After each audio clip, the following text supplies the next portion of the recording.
चाहता रहा तो सुनो। सुनाओ। राती में आवे ना भैया बलम करी हैया दबा दे।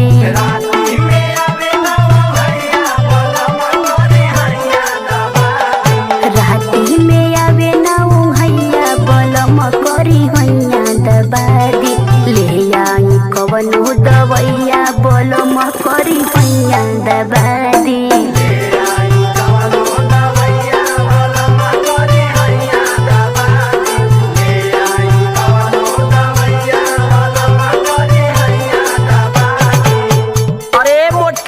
हम जानत हई तो के कौन बीमारी हो। सुन सुनावा। कमवा के बेरी में गोरी हो हरदम करेलू बखरा।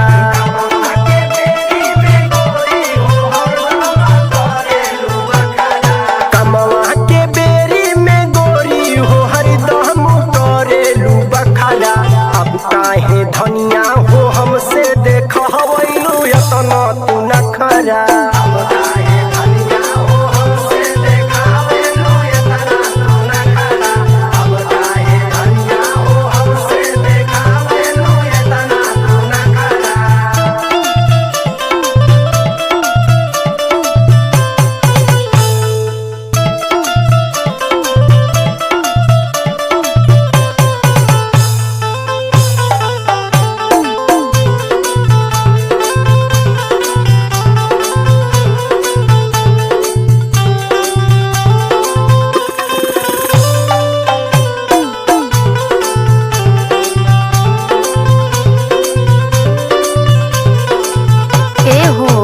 तोहरा ऊपर बहुत डाउट होला हमके। अच्छा ये बात हो। हाँ काहे नहीं बुझेला बलमुआ हो मोर दिलवा के छोट के। कुछ करबो ना करेलू धनिया हो सुती जालू एक थरिया घोटी के। अरे झूठ मत बोला। काहे नहीं बुझेला बलमुआ हो मोर दिलवा के छोट के। तोहरा फिक्रिया ना धनिया हो सुती जालू एक थरिया घोटी के। तोहरे कोइल होई राजा जी जल्दी उपैया लगा दे। ले आई कवनो दवैया बलम करी हैया दबा दे।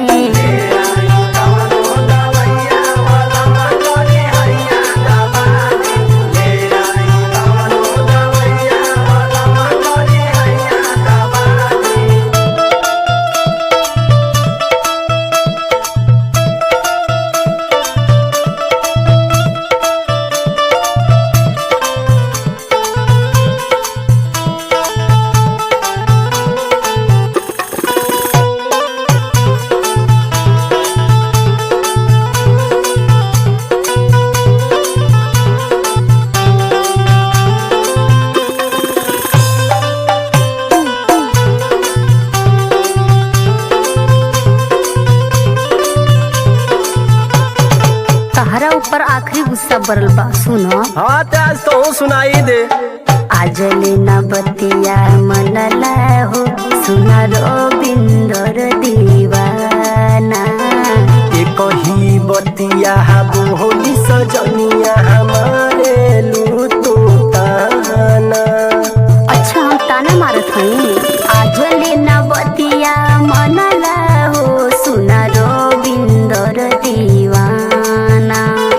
एक ही बतिया बोली सजनिया हमारे लू तू ताना। अब ना सहला एक सेठी जी जाई के हो बैदा बोला दे। ले आई कवनो दवैया बलम करी हैया दबा दे।